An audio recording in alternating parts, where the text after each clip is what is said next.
Welcome to episode 214 of The Corner of Knit and Tea. My name is Laura. I'm also known as Fluffy K on Ravelry, Fluffy Kira on Instagram and Twitter. I blog over at thecornerofknitandtea.com, and that's where you can find this show notes and every other episode's show notes. I have an Etsy shop called The Corner of Knit and Tea, and we have a Ravelry group called The Corner of Knit and Tea. Hello, how are you? It is Sunday, January 13th. And we have lots going on around here. It has been kind of an interesting weekend. We got 8 to 10 inches of snow on Friday, so we have mostly been snowed in.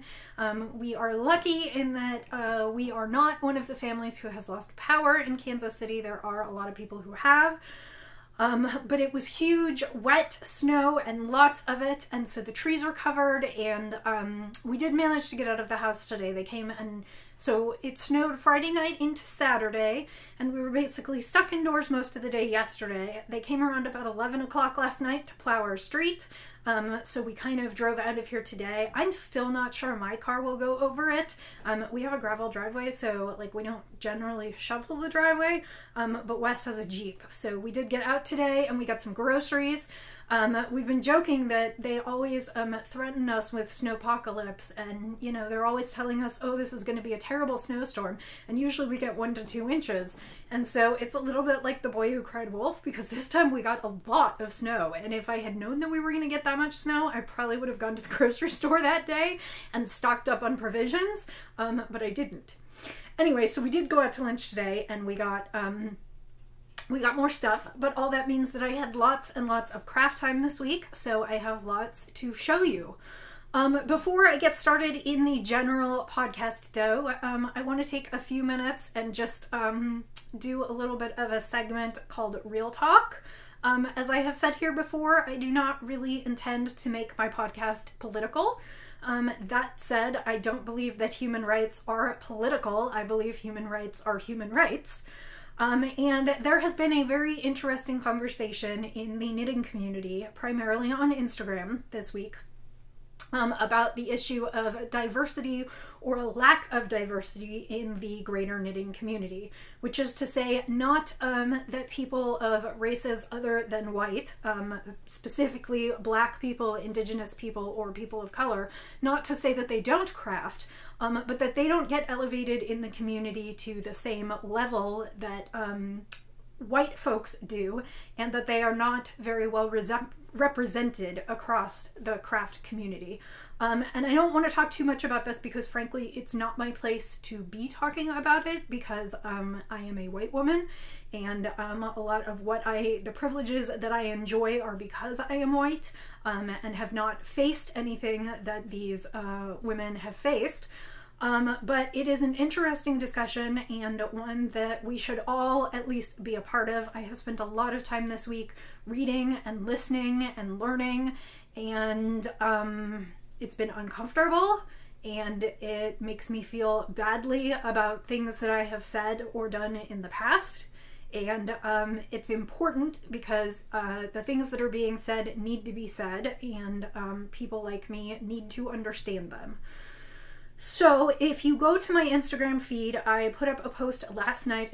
It has a picture of the current shawl that I'm knitting on it, and I link to some profiles of some people who have talked about this in far more eloquent words than I have, and I'm going to leave it there, except to say that I am sorry if I have contributed intentionally or unintentionally to anyone's discomfort. I am sorry if I have ever said anything that is offensive or makes anyone feel less than or other or not a part of my crafting life or the crafting community. And particularly to all of my podcast viewers, I want you to feel welcome and included, and I don't want there to be barriers against anyone. So if that has ever happened, and I'm sure it has in one way or another, I want to apologize for my role in it, and to say that I am here and I am listening, and I want to welcome anyone to any of my podcast, my shop, my group, and anywhere that I inhabit, you are welcome to be there. And I I think that says what I wanted to say. I'm always afraid that I'm going to open my mouth and stick my foot in it. But this is really, really important. And if you haven't been following it, I encourage you to take a look and learn more about it. So that is what I'm going to say on that subject. But it has been taking up a lot of my mind space this week, and I didn't feel right plunging into the podcast without at least saying something about it. So now let's go to the rest of the podcast and all things crafty. Today I am not drinking tea. I am drinking Diet Coke in my Minions mug. We have been shoveling around the house. I've been doing laundry and running around, and I was hot and sweaty, and a cup of tea did not sound good. So I poured myself a Diet Coke. So that's what we're doing today, which I know is not very corner of knit and tea-ish, but there you have it. So let's talk about the crafting that I did get done this week. The first thing is that I finished my Christmas Eve cast-on socks. The yarn for this is Knitterly Things Joyful Noise. It is her 75/25 Superwash Merino nylon base. The pattern that I knit is Partying Up and Getting Down Socks by Megan Williams. She is just run knit on Instagram, and she is of the Stockinette Zombies podcast. And I knit the 56 stitch sock exactly per her specifications. I used US 1's 2.25 millimeter needles, and I added some Dale Baby Woolly for the cuffs and heels and toes. And so I whipped through these. The only real complicated parts are kind of at the beginning and then kind of at the toe, basically where you add a wedge so you can do some short row biasing and then you take it away. And I don't want to give away anything else because it is a paid for pattern. The deal is your wedges can either point downward or they can point upward, and so technically I knit the Getting Down socks, and you can knit one of each or two of the same or whatever. So that is what I did. I am happy that these are off the needles and ready to wear, particularly this week because it's going to be cold and snowy. And I have already cast on for Roxy's socks. I did that on our running errands today, so I got maybe an inch and a half. So not very far, but those will be a project for this week. And that is one of my first, I guess technically it's my second finished object of 2019, but my first pair of socks done. So the next project that I have been working on is my contribution to the knit along. Currently, we are doing January, as I always do, is the Selfish Craft Along.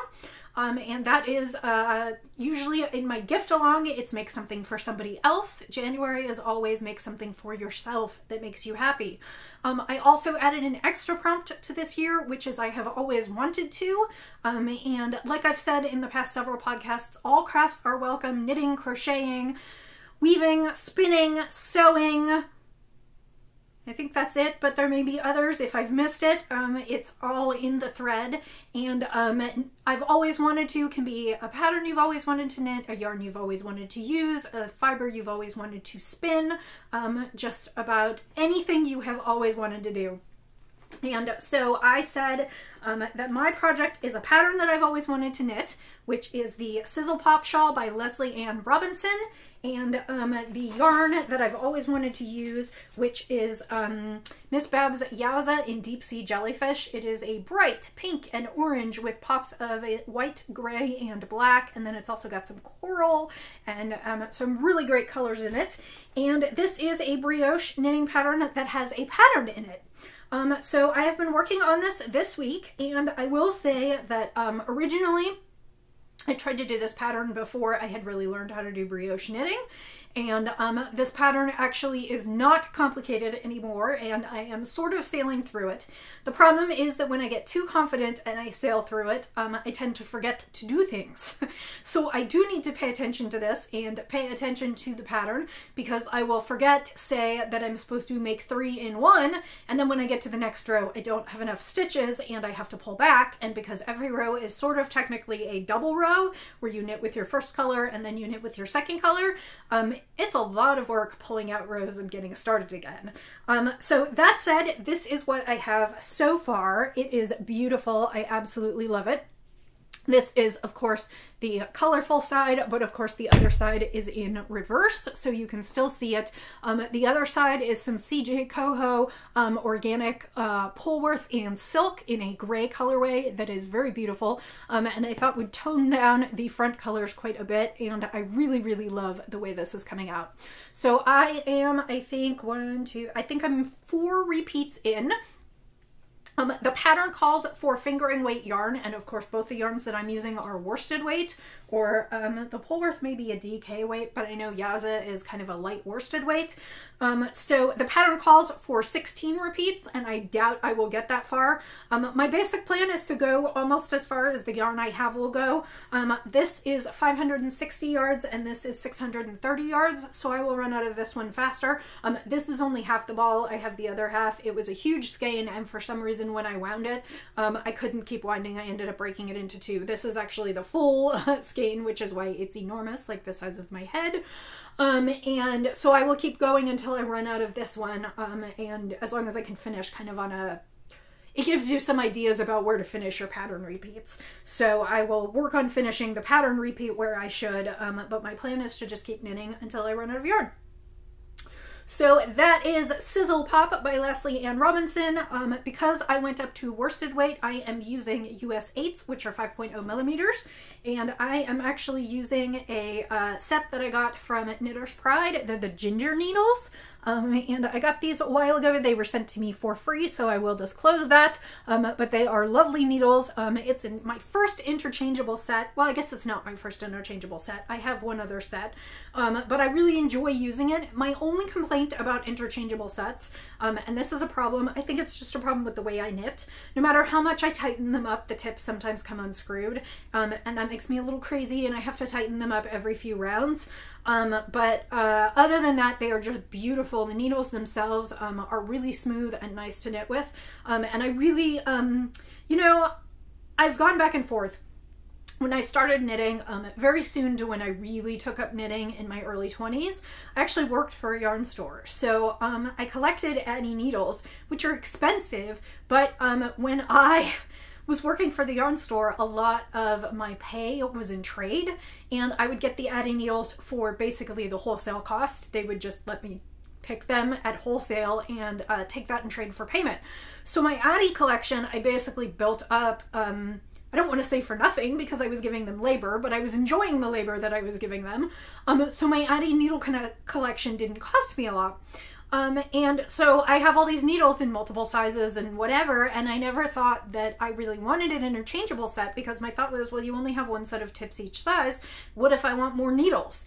And so I always just figured having the Addis was useful. I'm really enjoying these, and I'm enjoying, in particular, if I work on a project that requires more than one needle size, I just have to take the tips with me and swap them out. I know, it's kind of like, duh, but yeah, so I am enjoying these, and I am enjoying this knit, and it is lovely. So that's the second thing on my needles.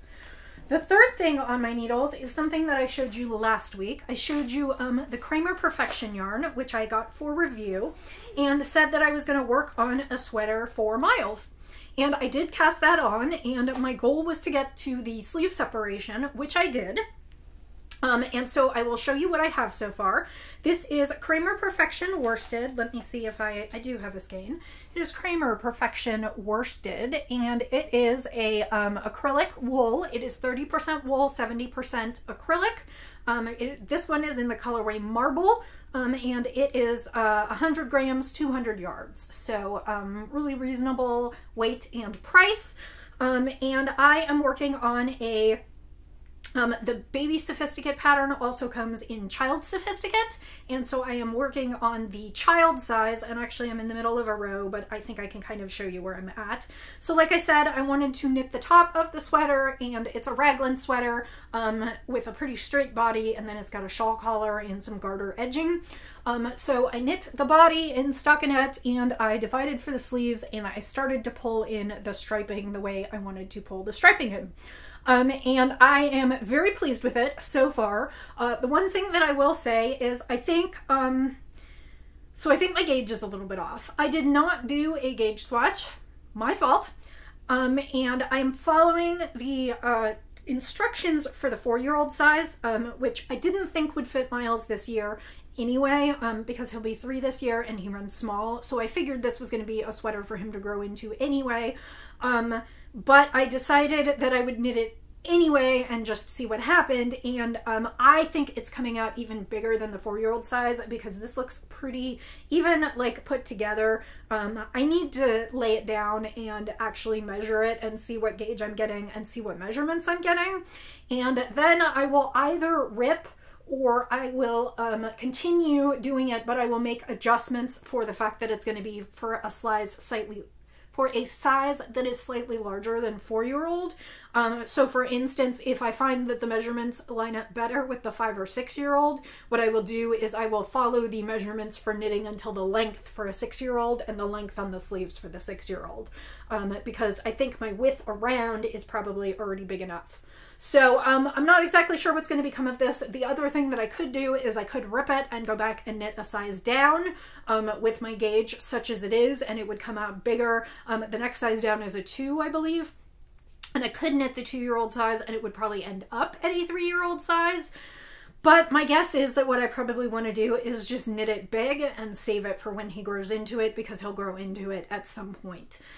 So that is what I'm doing here. However, I went back and looked at, I sign up for tons of reviews and tons of yarns to work with, and when I went back and looked, it turns out the Kramer yarn, the review actually isn't due in January, it's due in February, and I actually have a separate yarn that's due in January. So this is going to hibernate for a few weeks until I figure out what I want to do with it, and while I do some other things, and so you won't see this for a week or two, but I am working on it.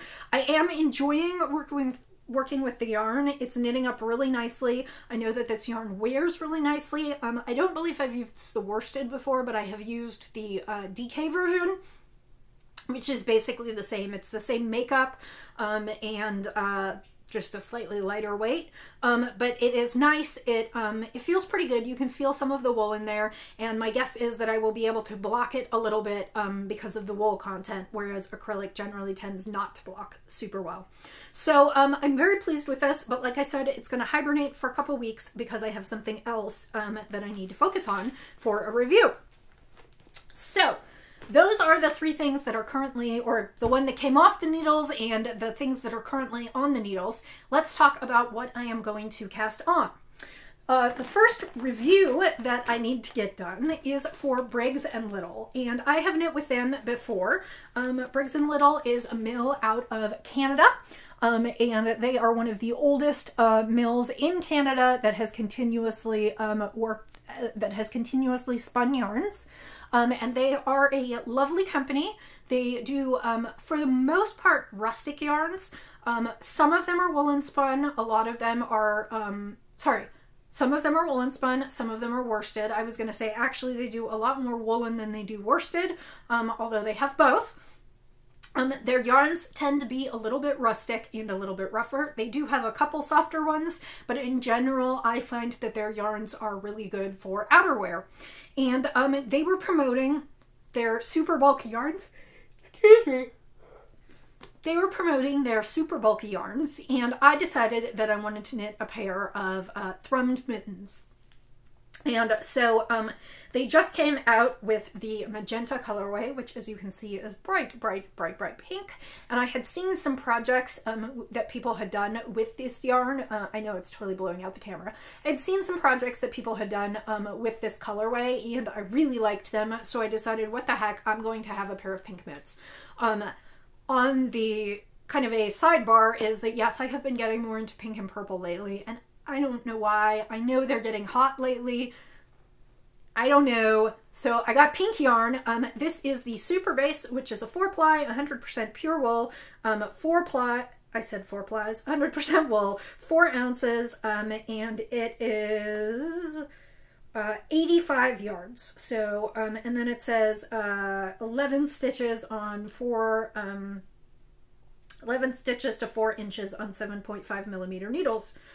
So this is going to be my mitten.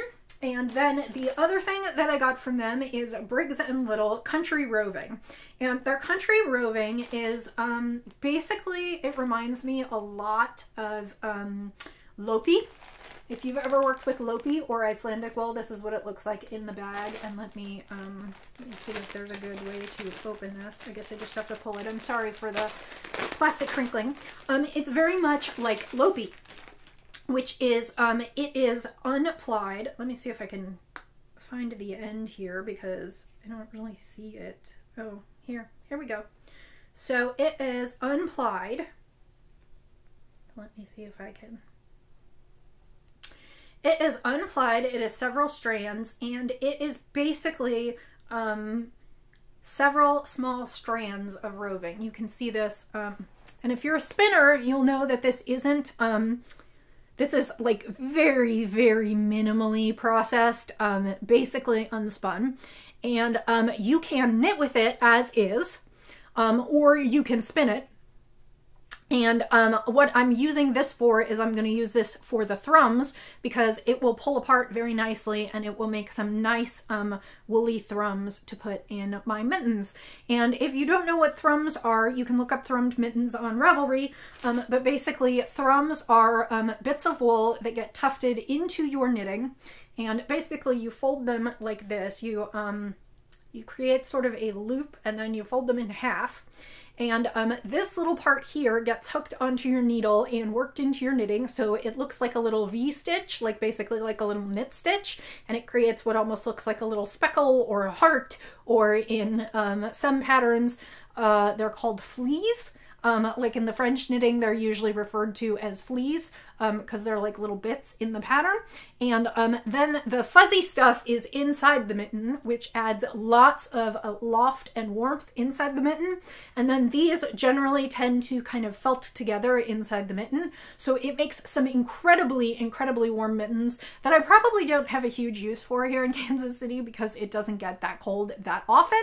But my plan is to knit up a pair of thrummed mittens in this colorway, and then I got the light gray because I thought it would show really well against the Briggs & Little Super.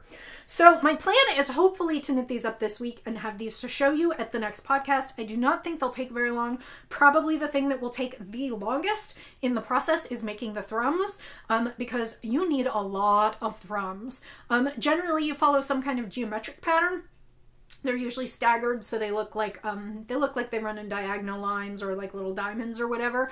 And you don't think you need that many, but you need a lot. So this is my plan to make myself some thrummed super warm mittens. And again, I hope that project, I'll be able to finish it this week, so I will be able to show you at the next podcast and get my review out on time. The next cast on that I'm showing you, because I'll get a little bit administrative here. I'm going to be doing a lot of traveling in the next couple weeks. This coming weekend, I am going to the Creativation show in Phoenix. It is a show for all things crafty. So anything from knitting and spinning and weaving and crocheting to paper arts to sewing to needle punching to... I don't even know. There will be, I know there are some people there who do more art supplies like markers and paints. It's just going to be a little bit of everything. And I'm going to the conference for work. So, but I'm leaving Saturday morning and I won't be home until Monday night. And so I don't think I'm going to get a chance to record a podcast this coming weekend. And I am going to try and record a podcast when I get back, either the Tuesday or Wednesday that I get back. But then on Thursday, I leave for London for a long weekend. And the deal is that Wes has to go to London to do some work for his job.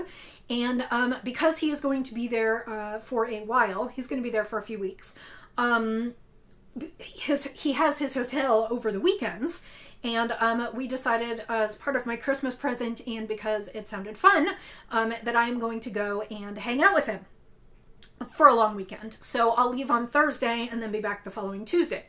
So I'm going to be doing a lot of traveling in the next couple weeks, and the podcast schedule is going to be a little crazy, so please bear with me. I will put out podcasts, I promise. I have some yarny adventures going on in both places. When I go to Arizona, I'm actually going to get to meet up with Liz, who has been on the podcast before. She is Liz FM, and she used to be on the Come Knit With Us podcast, and she was their travel correspondent. And I meet Liz when she comes home for Christmas sometimes. She didn't come home this year, which is a whole other story.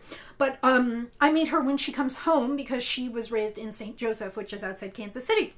Anyway, I'm going to Phoenix, and she lives down in that area, and so I'm going to see her for the afternoon, which will be absolutely lovely.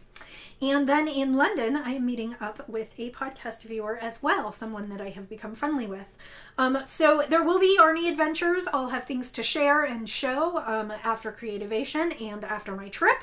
And I will have lots of knitting to show, but I am prepping myself to be gone.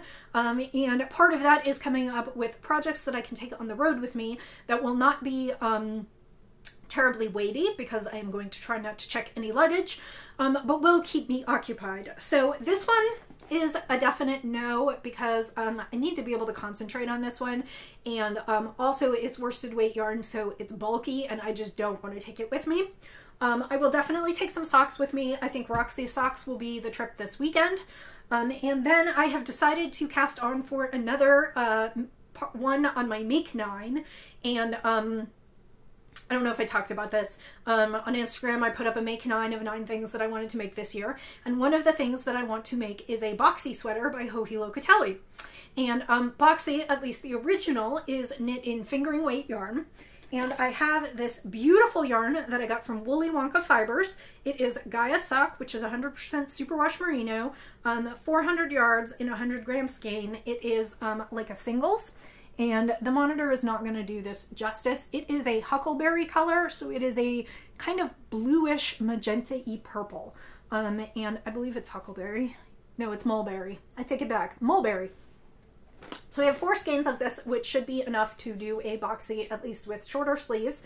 And my plan is, even though it's 4 skeins of yarn, it's 4 skeins of fingering weight yarn, and it's going to be a lot of knitting flat or knitting in the round.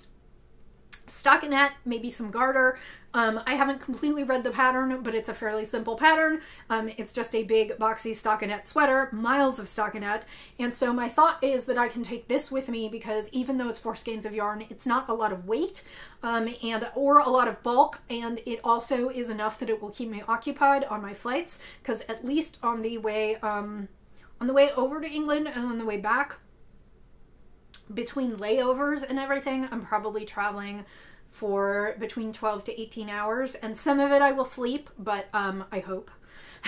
But I will also have lots of time on my own. So my thought is that I'm going to take these and maybe a pair of socks to knit, and then there actually will be yarn tourism in the UK, I hope, and if I run out, I can always work on that on the way home. So that I'm going to wind up and cast on, so I should be able to show you the beginnings of that when I see you next.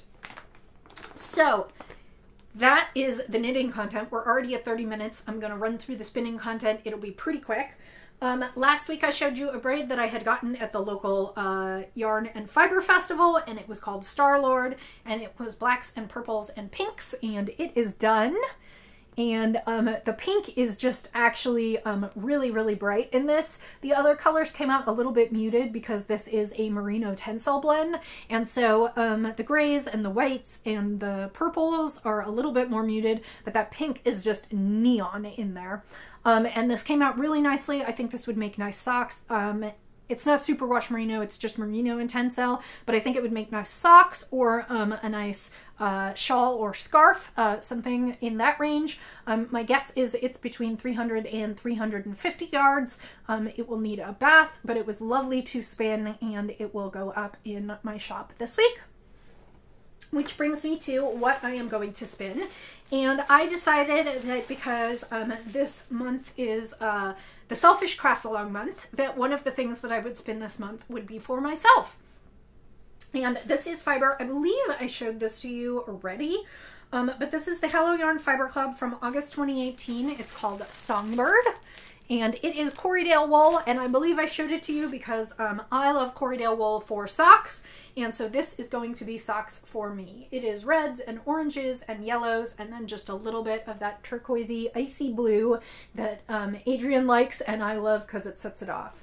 So I am going to, and it's got a little bit of brown in this too. So I'm going to spin this up this week in the hopes that I can use it to knit socks for myself in the next month or two. If I finish it up, I probably won't finish it up and be able to wash it before I leave. But if I do, I could even take it with me to the UK on my trip. So that is all the news that is fit to print. Thank you for joining me today. If you were new to the podcast, there isn't always the upfront section, but there is always knitting and spinning and alongs and talking about lots of things. And if you are a returning viewer, thanks for coming back and hanging with me today.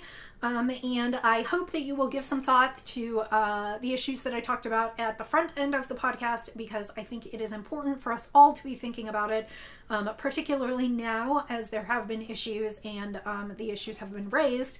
And, you know, it's important for us to think about it and internalize it and learn from it and move on. So I hope that you are all well. I hope that you have power and are not drowning under an avalanche of snow. And I will talk to you again, probably not next weekend, but shortly thereafter. And I hope I will have tons to show you.